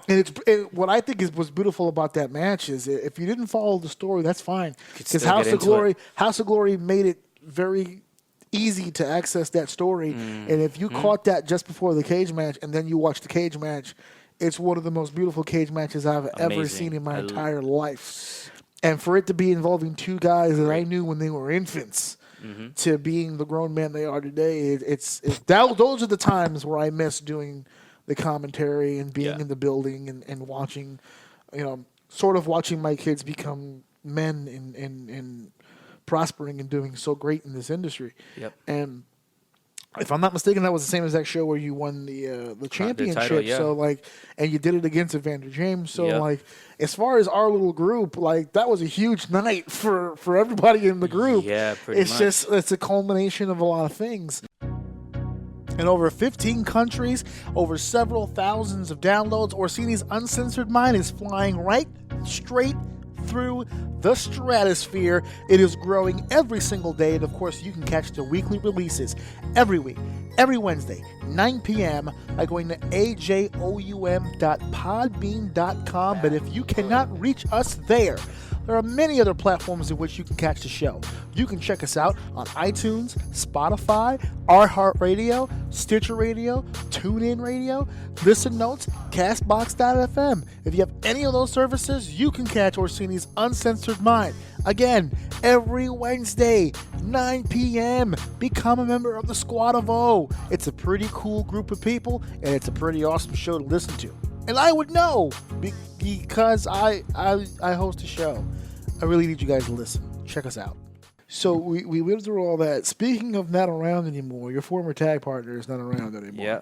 Now, I don't want to get into specifics. I don't know if you realize I did an episode on this whole thing a while ago because he wasn't the only one involved. That whole week was a bad week for the business as a whole. So I kind of went on like an angry tirade. Yeah. I was angry Cini that day, and I just Yeah. did a bunch of shit. I But did hear. one of the great things, one of the positive things about that entire situation, and there wasn't many, but one of the positive things about that week that whole happened is that I didn't hear a whole lot of your name, which is Thank a good God. thing because Yeah. usually for tag teams and stuff like that, and I'm not bringing this up to have that happen now, but at the same time, you guys spent so much time with each other. And at one point, am I over-exaggerating by saying brothers? Yeah. All right, brothers Legit. at some point. In Legit. You guys some were way, very yeah. close. And one of the biggest problems that I had, and I said it on the show, but I was very vague. What I said is that there were a lot of people in his. The reason why I get so upset with the caveman situation, and I don't mean to be so abrupt when I say that I cut him off, because that's what I did. Yeah. And I'm going to be honest about it. But I said on the show, the reason why I cut him off, the reason why I'm so upset, is because there were people in his corner warning him against the things he was doing. Not just that one incident, but just in general, that the behavior from him was changing. Mm-hmm. And there were people very close to him that were trying to warn him and trying to get him corrected in his path. And I was very vague when I said it on the previous show. Now you're here, so I can be specific. Yeah. You're the one guy out of a handful of people that was in his ear telling him you're going down a wrong path. Mm-hmm. Over time, I think the reason why your name wasn't brought up is because by the time all this shit had hit the fan, the team itself, the Savages, was kind of already kind of a done deal. Done. We talked about the rise. Give me the fall of the Super Savages. What really happened here? How did this really just go? Because you guys were on top, and then we did a House of Glory match out of nowhere where if you lost, the team would split up. Done. So there's got to be more to the story than that. You tell us, what are we missing here? Because I know there's a lot of House of Glory fans that were very, shocked, and angry, very emotional, because you guys had built this thing up together. Yeah, and now, not only now is the team done, but KMN is nowhere to be seen. This is before the legal stuff, but he's nowhere to be seen. You're now alone, you're doing your own thing, and you're rising to the top, and everyone's happy for your success. You could tell by the reaction when you won the belt, but there were some that were concerned about where's the other guy. Yeah. So what can you tell us about that? I don't want you to get yourself in any trouble or anything like that, but just, I have to ask the questions that people want to ask, The rise and fall. Okay, the beginning of the fall. We did the rise. Give me the fall, yeah, baby. The what beginning happened? of the fall. It was a slow fall, right? It was a slow fall, like a bad relationship, like a long relationship breaking up. Like long relationships never break up overnight. Word, yeah. It always takes an accumulation of shit going down. It always takes time before his focus started shifting, right? Yeah, his focus started shifting. So I again, back to the discipline thing. I am very disciplined when it comes to my training or any art form that I'm gonna do or something anything. If I decide to tear up the kitchen and put it back together, I'm gonna make sure it gets done. I'm gonna start and get done. So he didn't really share the same views as House of Glory. So not just you, but the House of Glory as a whole. The House of Glory as a whole. Right, okay. He's letting the whole family down here. The whole, as House of Glory as a whole. Okay. House of Glory is built on respect. And, absolutely, yes. And dedication and loyalty, which is like every other wrestling promotion or promoter or trainer. As all of them should be. As all of them should be. Because some of them aren't. So as real promotions should right, be. The successful ones. The successful ones are all abide by that. Right, yes. Exactly. And he was very free agent, free spirit. So okay, yeah, all right. Right? Let's just leave it at that. Yeah, very we'll leave it free at that. spirit. Right. Yeah, very free spirit. Wanted to do what he wanted to do and don't like this part of the script and would voice it. That was him. After a while we didn't share the same views on wrestling anymore. Right. You were growing apart. Yeah, we were growing apart. Like a marriage, you were growing apart. Right. I'd never ever use wrestling terms. Right. But I'm going to use it for this moment. Okay. And when the Super Savages had split up at House of Glory when we wrestled the New York Wrecking Crew, right. Eventually he had worked himself into a shoot. Oh, boy. Okay, all right. I get where you're going, right? Okay. Right? So we split up at HOG, and I was like, we are split up. Officially, we were supposed to be split up, so we should be split up. We should do this for as long as we can, and then hopefully we can make a big return, and the payoff would be so great because Yeah, did you have any other responsibilities as Super Savages after the breakup at HOG? Like, were you still a team after HOG because we were you guys still had tag team champions in Oh, Pro right, Wrestling right, right, Academy and SWF, if I'm and not mistaken. SWF, yeah. Right, yeah. So, But then slowly that kind of also that also fizzled away. But again, we didn't have the same. So the breakup was real. The like breakup people, was real. people It will was look at very House of real. Glory and said, "Oh, it's probably just a storyline." No, this was legit. It was Super very, Savages very was real. done. We were done. You were trying to break away before you got sunk into And- whatever spiral he was headed to. And before the breakup, a lot of stuff led up to it where, like I said, we didn't see eye to eye.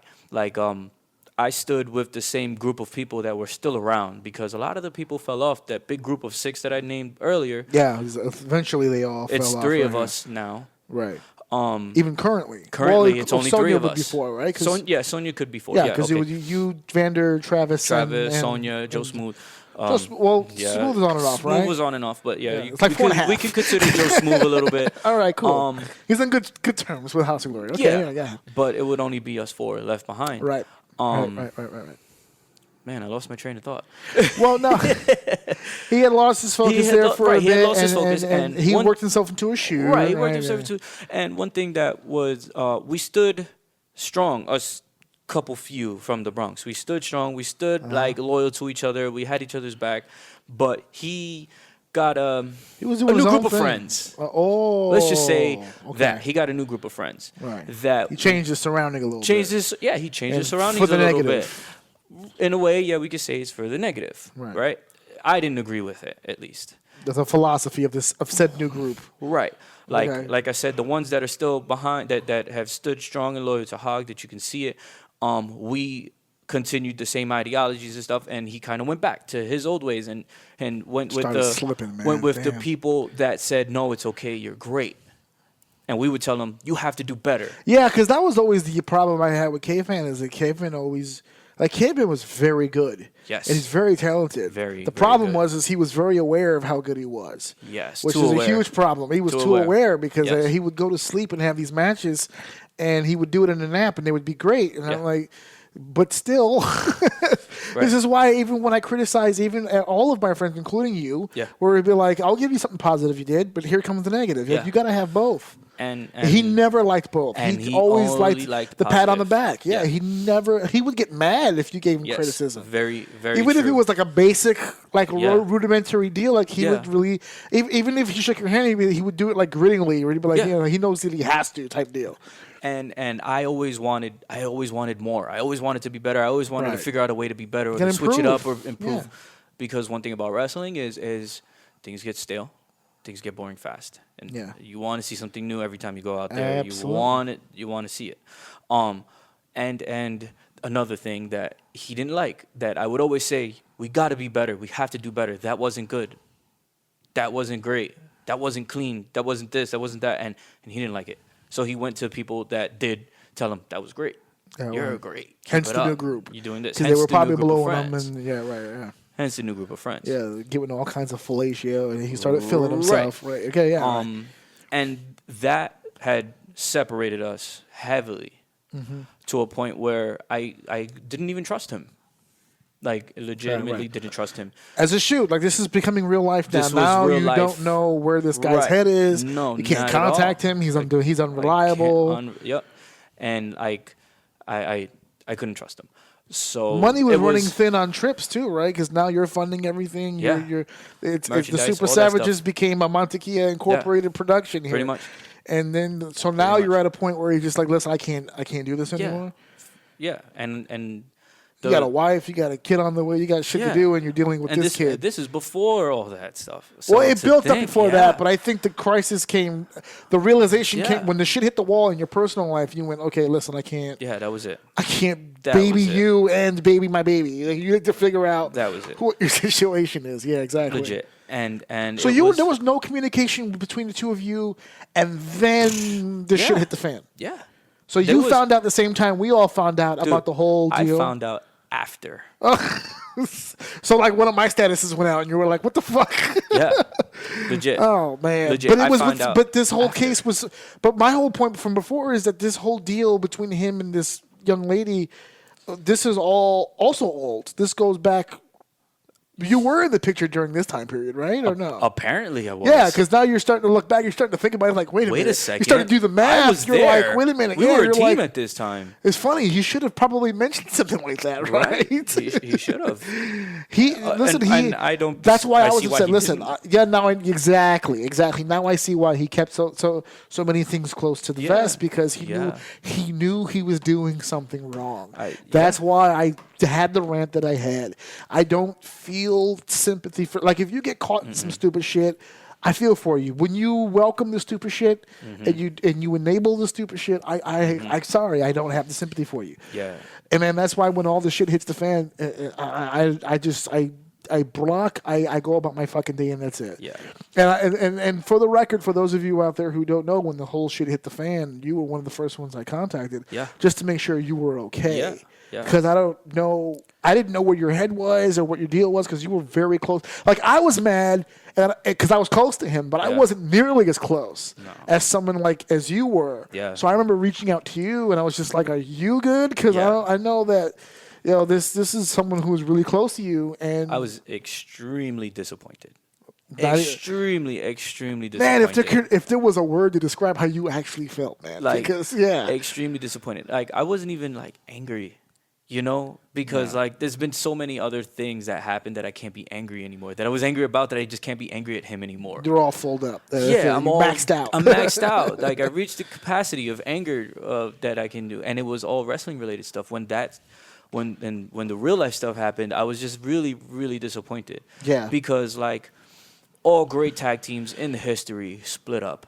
And then They all eventually do at some point, they right, get yeah. back together and it's the big reunion. amazing, Right. And as much Well, as don't we count it out had yet. You guys are still young, but you never know. Man, he's going through I so many don't- problems at this point. Yeah, exactly. I don't know, man. I don't don't know if there's a want, right? There's that's not really a another want, one. yeah. That's another one. Do I really want to?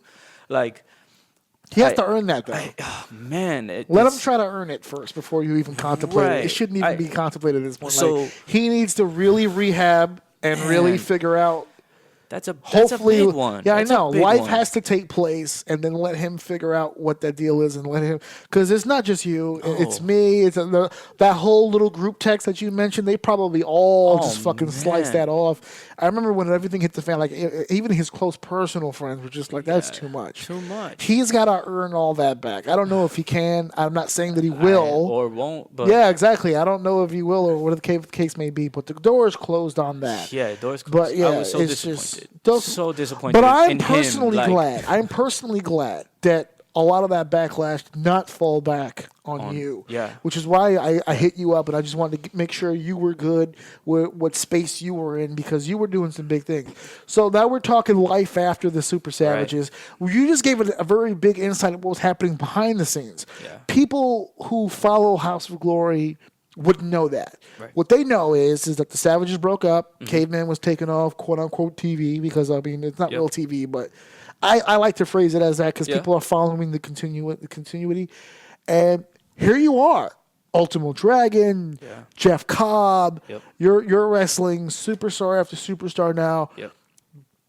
All the ups and downs, the training, the working with the students, the losses, loss after loss after loss. Yeah. Now you're facing the big dogs here. Now House of Glory is saying to you, here's your shot. Yeah. Here's your opportunity. Yeah. There's no anchor on you. Don't give me the caveman excuse. This is just you. What can you give me? Talk to me about that pressure now of saying, okay, this is just me. I'm gonna fucking go with this. Dude, fear. Fear. When I started, Outright fear. He's when I just like, started- fuck this, man. I'm gonna do it. it's absolutely insane because almost every single match either included him or he was my partner for it. So if it was a singles match, he was my manager. If it was a fatal four-way tag match, he was one of my opponents. Right. And in every other match was a tag team match. All right. You're talking about caveman still. Yeah. Okay, right. Yeah. So now when whole new world, whole right, new yeah. world, it was fear, dude, absolute fear because I don't have experience doing it alone. Right. I am alone. And like, you got to that's do it against the Ring of Honor television And now champion. I have to do it. You got to do it against the greatest cruiserweight of all time. Right. You I'd have to you have do a it roster against list of guys that you're going to go Legend. against. I have right. to do it. They put you in I the have to do Vinny. it against, They have to like- put you in the Vinny Battle Royal, Yup. and you're going over. And- So now you got to like get all you. Not one guy. You've man. got to get 19 guys 19, over. 20 guys.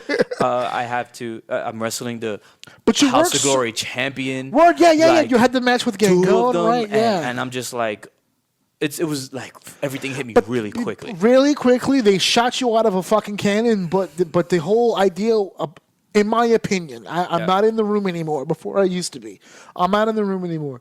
But I see the flyers, and it's you versus this guy, and it's you versus this guy, and it's you versus this guy. It reminded me a lot, and I could be wrong. I wasn't in the room. This is just my opinion. Of Smiley's original push. Yeah. Where it's just because he was, for those of you who don't remember, if you're not an OG House of Glory, before Smiley was Aeroside, and Aeroside was part of a tag team. And when the tag team dissipated, boom, through the roof. Now I will take some credit for Smiley as well. Because of the Texas booking, he also did some stuff for me. And Smiley debuted in Texas. Nice. Actually, no, I'm not. Excuse me. He debuted technically at an FTW show, but the whole overall gimmick, the package, I had put together with Red River Pro and through him. It wasn't really. I'm joking when I say that I take credit, but the timing worked out very well. Where he was trying to debut a character. And he really wanted creative freedom with it. And at the time when he was with House of Glory, he was still just really a student. And like you said before, they're very buttoned down with their students. Yes. So for me, for my promotion, he was able to kind of like let loose.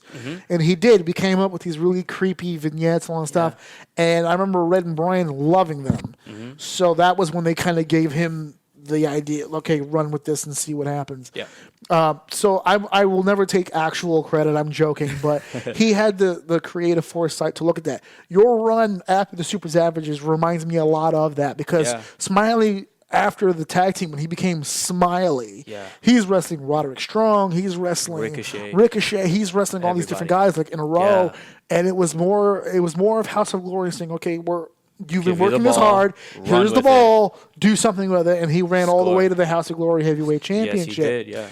They gave you a similar opportunity here, and you ran all the way to the Crown Jewel Championship. So talk to me now about the actual, because we spoke already about your humble beginnings. We spoke about your wanting to be trained. We spoke about your trained. After you get trained, you're feeling comfortable. There's another level you have to hit of comfortability where you're having great matches with great talent. So Ultimo fucking Dragon walks into the room and looks at you and says, "What the fuck do you want to do?" What kind of mentality do you have? Do you feel yourself shifting over now to this next level where you're like, okay, now I'm comfortable wrestling just about fucking anybody? Do you feel that way now, or are you getting to a point now where you're like, I can bring me fucking your best? And I'm gonna go in there and we're gonna do something great. We're gonna create whatever we can create, and it's gonna be awesome. And I feel that I've worked hard for a while, and I've got this level of comfortability. I also have a preparation process, though. Nice. And I don't stop training. I think the fact that Red pushes me on a weekly basis, and because Red's arguably, to us not, but to some arguably the greatest cruiserweight of all time, and he trains every fucking day. Every day. So if the GOAT has to train every day, then you should probably be in the gym. I have to train every day, and I sometimes feel like I have to outwork him because he's been doing this for years and years. But he likes that shit, right? I mean, you can vocalize that. He likes when the young guys step up and fucking pushes him. Right? So I definitely still train as hard as I can, and he helps me a lot mentally. That's another thing about him that's great as a trainer is that he pushes my buttons mentally. That helps me prepare for these big field matches. Right. You figure if you could do 40 minutes with Red, you're going to be fine against the Ultimo Dragon. Man, if Red can, literally like get in there and beat me up so bad that I'm almost at the point of throwing up or passing out, then when I get into the ring with Jeff Cobb, Ultimo Dragon, LAX, any of these guys, Juventud, I'm already ready for it. Absolutely. That's it. I'm already ready for it. So happy for you. That's it. So Because you really are. Like, I see the matches because some of them get released. If you guys haven't checked it out, Yeah. Half Glory's official YouTube channel. They have HOG a Wrestling. lot of them have HOG Wrestling. A lot of them have clips and promos, but they also have full matches Full on matches there and full that you shows. can watch. Some of which I'm calling. So please Yeah. go out there and check. Check No, it out. I haven't been the commentator for a while, so a lot of my stuff's pretty much not there. But you can definitely check it out there. Yeah. You got matches on there, as a matter of fact. Yeah, a lot of matches on there. It's good A stuff. lot of matches on there. You said that life has a funny way of coming back. Yeah. Right? So you're doing all these big things. You're following one of your great passions here, pro Yeah. wrestling. You're doing your thing. But your past has an awkward way of returning itself. Mm-hmm. You're very humble as a person, evidence of you being on this show, because most people would have left me behind by now. But here's the deal. You're still you at the end of the day. You're doing Yeah. this big thing. You're this big fancy pro wrestler now. You're champion doing your big thing. Yeah. But the things that kept you interested as a young Mantequilla, they still interest you. Mm-hmm. There's a project you've recently been a part of, and I wanted to make sure that I mentioned this tonight because I feel it's something you've been passionate about. You're still a gamer. You're Oh, still a yeah. comic book guy. Oh, yeah. A lot of stuff going on with these movies. On my yeah. show, we talk about this stuff all the time.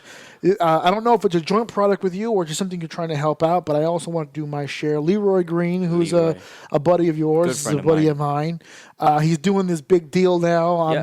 YouTube. Talk to me about this project he's got going on, because you were like the first guest or whatever Yeah. on the show. So talk to me more about this. What do these fans look forward to by checking out his shit? Man, Because I shared it, if- but you talked if- about it.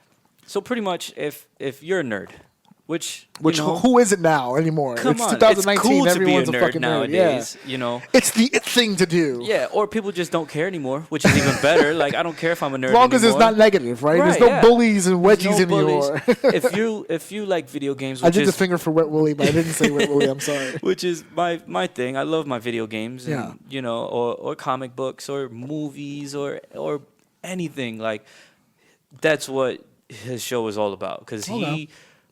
all he does is talk about video games and comic books and anime and all that stuff. And he is extremely passionate about it. So if you're gonna go out, if you're gonna check out his show, you know, I was on the show and all we did was go to a vintage, you know, game store and just Yeah. like, you know, talk about different games and stuff. And we got to play Smash Bros. And it was awesome. A game You that I don't. You don't. love. Listen, I'm gonna have all of his show stuff tagged up to this Yeah, episode, yeah. so that people can go check it Yeah. out. I'm a huge supporter of Leroy. He's such a good fucking dude. Yeah, you want to talk Leroy's about like awesome. eating shit and still coming out with a smile? yeah. Leroy. Like if you put eating shit and having a smile in the dictionary, there'd be a picture Yeah. of Leroy Green sitting there. He's such a former good dude. Crown Yeah. Jewel champion. You know, he's Yes, he is. awesome. As a matter of fact, that's right. He's If, awesome. if you guys are not following House of Glory, you guys are missing out here. Yeah, good. But yeah, he's such great a good dude. storylines I'm and so stuff. happy for him. I shared it out the other day. As soon as I found out about it, I shared it immediately Yeah. because he's such a good guy. And there's so many of these podcast things out now, and all he's just trying to separate yourself from the pack. But Yeah. I share him because he's genuinely knowledgeable. You Yeah. will learn shit yeah. from listening From- to his fucking stuff, and he Yeah. will educate you on shit, and he's got no problem hearing both sides of the time Nope. and having the conversation. I love that. I do that on my show. I don't mind if I say something and you've got something that's direct opposite of what I'm saying. I'm willing to hear it. Yeah. So long as this shit makes sense and you're not calling me a cunt boy or some stupid shit Right. over it. Like, we'll have the fucking conversation. You've been in the trenches. You've scratched, you've crawled. We've literally done 90 minutes on this whole story of yours. But I want to know what's next. The House of Glory audience is listening right now. You've competed against literally the best in the world. Yeah. Coming up this February the 9th, which I will suffix all this by saying that I have not been to a wrestling show in a long time, and I was supposed to go to the show that you won your championship at. Okay. I did not know you were winning the championship that night. As a matter of fact, the last I had heard, it was a three-way dance. Yeah, And supposed then to it be. turned into a one-on-one. singles match, yeah. A singles match. I was going, no disrespect, for the cage match. Matt had hit me up. I Yeah. didn't know much about what was going on that card until I heard course. about Matt's cage match. When I heard you were competing for the championship, that doubled down. I was like, okay, I'm going to Yeah. be there. I did not go. We were having car trouble. I could not make it to Jamaica you know, from where things I happen. was. Right, things Of course. happened, so I did not make the show. I will be in the house. Awesome. February 9th and I'm not working the show, folks. I'm paying my money to come into the building because good time. these are, despite the fact of what you've heard tonight and how I help this guy come into the business and help him advise him. Yeah. I put my money where my mouth is. I will be buying a ticket to see the man perform. I'm not asking for a handout. I will not be calling my former employee for a discount. I will be paying my hard-earned money to see this man perform. You should as Thank well. you, yes. I believe it's hogwrestling.net. HOGwrestling.net. HOG, yes. Yeah, I'm you sorry, can I buy said that it. out loud, but yes, it is HOGwrestling.net. Yep. You can follow House of Glory there on Yep. all their shows, superstars, channels. all the information there. I used to be on that website. I am no longer on the website, and for good reason, because I haven't done Facebook, shit with them. Facebook, Instagram, Twitter, You guys are all over the social media. HOG You guys Wrestling. are all doing the things. HOG Wrestling, I want to yeah. know what's coming next, man. You've got the belt. You've got Yeah. the strap. Are you calling on all comers at this point, or you just what's your plan to make this belt even more prestigious now that you've got it? The first thing I did when I got the title is I just said I want to be remembered as a champion. Right. That's it. I just want to be remembered as somebody who held this title and have a memorable run, because all great champions fall and they eventually lose the title. So I want to hold it for as long as I possibly can. Right. And I want to do as much as I can with it in the time that I have it. I want to wrestle everybody. I want to wrestle Anybody, come on down. This is a shout out. If you've got what it takes. Everyone and anyone. I want to wrestle whoever thinks they can bring it, and the people who I know can bring it and probably bring the best out of me and that's what I want. All what's styles, next? all sizes. all styles, all sizes, Because you've been in there with pretty much whatever. everybody already. I mean, Yeah. Cobb's not a small guy. No, TJ Marconi and Ultimo and- pretty much made the style you wrestle popular, Yeah. and yet Yep. you still managed to survive all those. Yep. And and you faced friends, you faced foes. Yep. So What's the dream match you want? Because I know you've got Sammy Callahan coming on the 9th, and to be Sami honest, Callihan. that's a lot of dream matches for a lot of people right now. Yeah. He's hot. He's He's amazing. He is the the death draw. machine. He's the draw. He's exactly. the draw. He's the one and only draw, the wrestler of the year. I don't want to put it on the audience that you're looking past them, because I doubt very seriously that you are. Never. But there's got to be a dream match in there somewhere, where Mantequilla versus this guy on the marquee. What's the matchup you're looking at? So I have two You have two dream matches. Yeah, my first dream match from when I first started this thing was the Hurricane, and I got a It's a opportunity. very possible matchup. You're saying that out loud. I got a opportunity to tag up with him at SWF, which Okay. was awesome.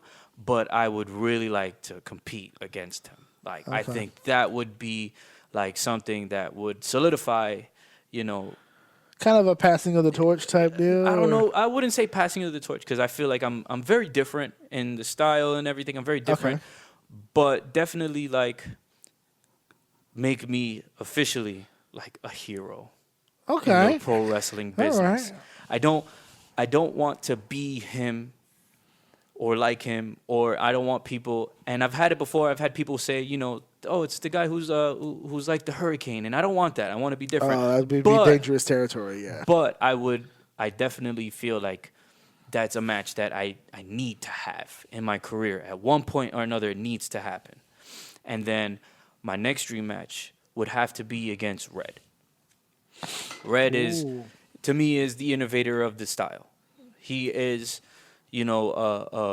someone who totally like challenges me in every single possible way in like life, as a person, as a wrestler, as a coach, or as a leader figure to the newer people coming in, to the Right. people, to like I said, as a person, as a man. Like, so I definitely would want to wrestle him as well. Like, those are my two dream matches that I have.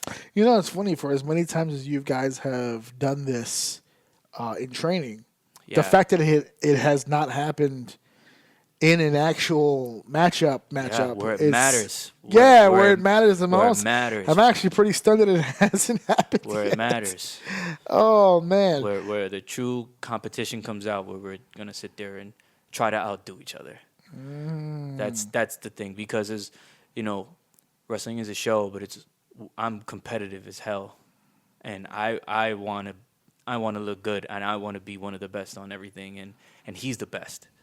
He's the best. Possibly of all time. He is the best. At what he does. Yes, he's the best. I love the recent posts on the AG of Amazing Red. I mean, this guy's putting, a lot of these people talk about all these fancy moves. I mean, he's got Canadian Destroyers from the 90s on IG, and you're like, wait a second, I thought. No, sir. He is the originator of a lot of shit. So when Red goes out there and says, because I remember there was a recent IG story of Red putting out, asked me the question deal, and somebody said, how come you haven't been to PWG in a while? And he actually responded back. He said a bunch of low budget Amazing Reds basically out there doing, and it's so funny because people I think forget how innovative he really was. I'm so glad he's no longer the humble guy he was before. Just letting these people make money off of his shit because he's been doing this shit for forever. And we used to have that conversation all the time. I was like, come on. I always thought he played second fiddle to everybody else because he just wanted to get the school over. And I just found out over time that's just who he is. Someone needed to kick him in the ass and go the other way and just say, hey, just for the record, you're great. So you're an all-time great. You can go ahead and say it. You know his hashtag thank you Gangone. That's his thing. Oh, well, there you go. Was that the one in his ear telling him because we had that conversation when he fought Mysterio. Yeah. When he fought Mysterio, it was a one-time matchup, and I said it on Instagram, and he liked it, and I will always be honored and thankful that I got to call that match because it's probably the only time it'll ever happen. And it's Rey Mysterio, and my voice is on that match, so thank God for that. But I remember after that match when I looked at Red and said, no excuses. You can no longer look at yourself and say, I'm just another guy. You are one of the fucking greats. Goats. To go out there with a Rey Mysterio, and Rey Mysterio comes to the back and goes, fuck, that guy is great. That's... You've got all the fucking... You can pound your chest, kid. It's all right. It's good. The Young Bucks put you over he would all have the time. never listened to me, but I'm glad that he listened to somebody. Yeah. Because somebody needed to tell Red that he was indeed actually amazing. And I think more people need to talk about Brian as well. Oh, man, Brian, another one. Listen, one of my favorite matches I ever called, him and also Gangone. And Gangone, that County of Kings street fight that they had back then, that little feud. That was a good thing, man. I liked him and Evander James as well. Like they should have did more with that. Brian XL is... underrated as a storyteller, really is. He's a sleeper. He's a shark, Now I'm starting to feel like he wants it that way. Where he's a sleeper, You get in there with him, and he's gonna make you go, okay, this guy can go. This guy fucking this works. This guy works, and he's passionate when he gets in there. He couldn't fool me with that shit. I've been telling him for years. Sometimes I feel like he forgets. One thing about Brian is Brian doesn't get in there often, but when he gets in there, he's gonna give you everything. As one of the quote-unquote coaches, everything. When you see him getting in there with the young guys, he must go, oh, fuck, boy, this guy's in trouble. I get in line. I get in line. Okay, listen, we're going. Nice, I want to chain. I want to get in chaining. I want to get in there. Yeah. I love the chain lines. Those are some of my favorite times. Those round robins when you get in there, too. Brian is awesome. And so does he do it a lot? Does he keep himself in shape with that? Where he just kind of every now and then he just jumps in there? Every now and then he gets in there, he trains, and he's a different trainer. Like I always say, Red and Brian are like the two brothers that you need, or the two that you need in a school. Like Red is challenging and respectful, and Brian is demanding, and he makes you do stuff. Like, and you're not gonna tell him no. Like, no, you're preaching to the choir on that. So Trust it's me. Like both of them together, and we've had our wars, myself and Brian. I never really dealt too much. It's funny because I wasn't a wrestler at House of Glory. Right. I was always like I was a third party talent. I was the commentator or an interview or whatever. So I almost predominantly dealt with Brian. Yeah. So I never really got a chance on a work level to be with Red. I was always with Brian, and I think that's why I always get looked at funny when I push Brian more than I push Red, because I was like, you people are sleeping on Brian. Yeah, no, his awesome. His brain and his mind for this shit is fucking amazing. Yeah, it's amazing. He knows what he's talking about. Yes, just fucking do it. Much. I think that's why me and Brian never really had a problem, because even when he confronted me on things, I understood where he was coming from. Yeah. So it was like, all right, cool, I'll incorporate that. And then I would take things to Brian where he would incorporate, and it would just kind of... Brian's always looking at the bigger picture. He's always looking at the bigger picture. Always. I would love to have him on this show, by the way. I would go to the school just to get Brian on this show. I told people I would do Brian before I did Red on this show because on the business aspect of it, I just want to hear Brian answer these questions on fucking air. Dude. Always the bigger picture. He's always thinking of tomorrow. But see, Brian's big time. I'd have to get the studio for Brian. I can't go to the House of Glory to do that. Yeah. The place that I went for my 1 year anniversary, I probably have to get him. You don't see the cars that he drives around in, man. He's in Miami every week. Listen, courtside. Courtside, you gotta book them. You gotta book them months in advance. You know, I wouldn't even know how to approach that. Busy businessman, of course. Busy. Listen, brother, it's been a really good time talking to you. Thank you. We're getting toward the end here. Thank you for being not only as great as you've been, but as honest as you've been about this whole deal. Like I tell people all the time who are listening, I asked him the same question I ask everybody beforehand: is there anything off the table, anything you don't want to discuss? This guy is an open book. You guys heard tonight, unequivocally, uncensored Mantequilla here tonight. He's giving you the honest 1, 2, 3. He's being real with you. Yeah. And now, I know it's been a while because I haven't had an actual guest on in a while, but it's about that time for the 9 rafts. It's time to get there. The random as fuck questions. These are 9 questions I can guarantee you very few, if any, will be asking you when it starts off with question number 1. I'm behind on time here, so we'll go ahead and get through this. Let's get your honest opinion. How would you rank 1 through 5 the following? And this is not, you got to rank them 1 through 5. Okay? Lucky Charms, Captain Crunch, Cookie Crisp, Raisin Bran, regular Cheerios. Oh. Here you go. Regular Cheerios. Regular Cheerios fucks people up. Oh, man. Number 1. Regular Cheerios number 1? Well, wait. Is it 1 is... 1 is the best, 5 is the worst. Is the least. Can I see the list again? Because I got it right here for you. Here. Lucky Charms, Captain Crunch, Cookie Crisp, Raisin Bran, and regular Cheerios. Regular Cheerios. So I'd have to say Captain Crunch is number 1. Number 1. Captain Crunch. Okay, Captain Crunch. Then Raisin Bran. I like Raisin Bran. The sleeper pick. Okay. I like Raisin Bran. Raisin Bran at 2. Okay. I like it. Lucky Charms and Cookie Crisp. I grew up in the Bronx where you couldn't afford Cookie Crisp. Cookie Crisp was a little expensive. $4. They're looking $4 a box. Yeah, right. For the little box too. And then obviously regular Cheerios. I don't like regular Cheerios. Listen, for most people, regular Cheerios is where it fucks people up. Because regular Cheerios is either 1 or 5 for people. It's either their least favorite or because for health reasons it's their number 1 favorite. My wife loves regular Cheerios. So you do not. Which means your kid will probably be somewhere in the middle. Hit or miss. Cinnamon Toast Crunch for them. Number 2, what is your car company of choice? What is your brand of vehicle? It would have to be fight to the death between Nissan and Honda. I've heard some negative things about Nissan recently. I have a Honda now. Okay. Oh, is that what you drove here? And I had a Nissan before that. Is a Honda? Okay. Yeah. So that's what I'm saying. What is the difference between red peppers, yellow peppers, and green peppers? I don't really know.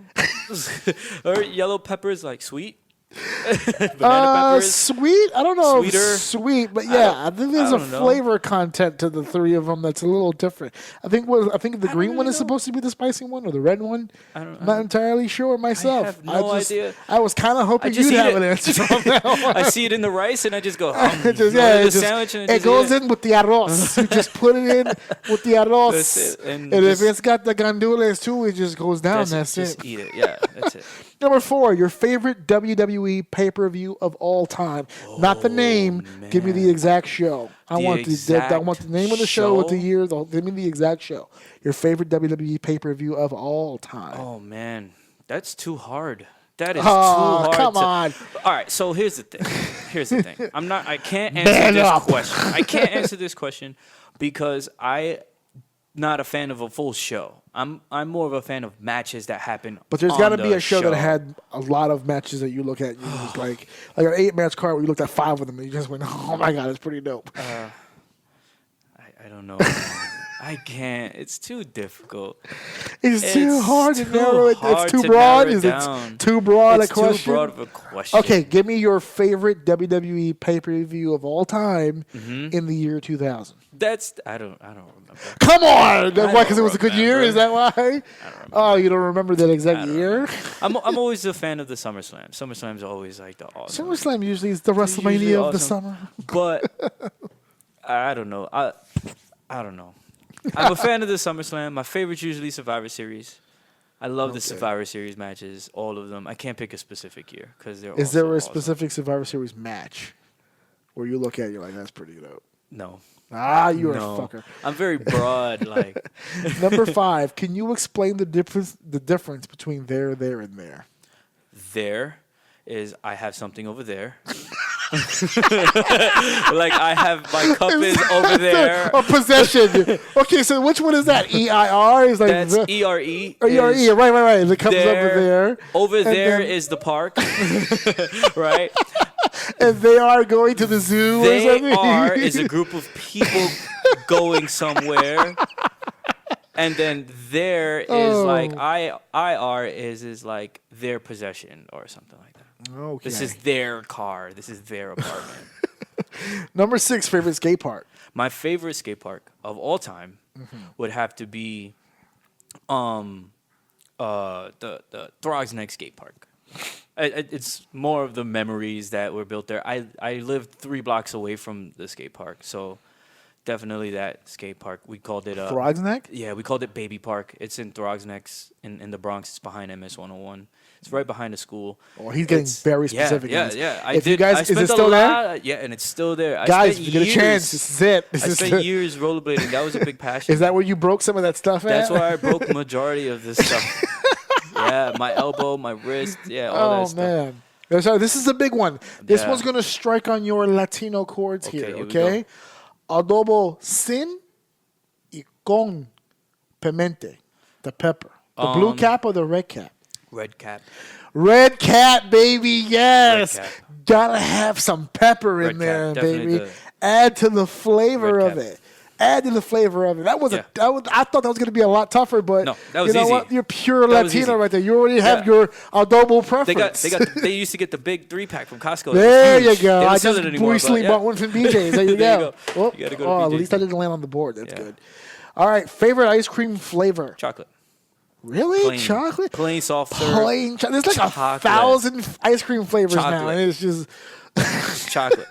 I'm simple. Chocolate. you are simple. I'm simple. Chocolate. I've asked this question before, so it's not completely random, but I'm just genuinely curious as to where you would land on that. I've asked people in the past favorite, like a dream WWE opponent or whatever the case may be. But you're the superhero. You're Yeah. the masked luchador of House of Glory The here. lucha hero. I want you to Smooth. pick a lucha superstar today that you have not wrestled yet. Who is that lucha? A lucha performer. Pure lucha? Pure lucha. Can I the name a style few? of the match would be the no, Oh, because okay, I know okay. you're a big fan of lucha wrestling. Yeah. I want one. Give me one.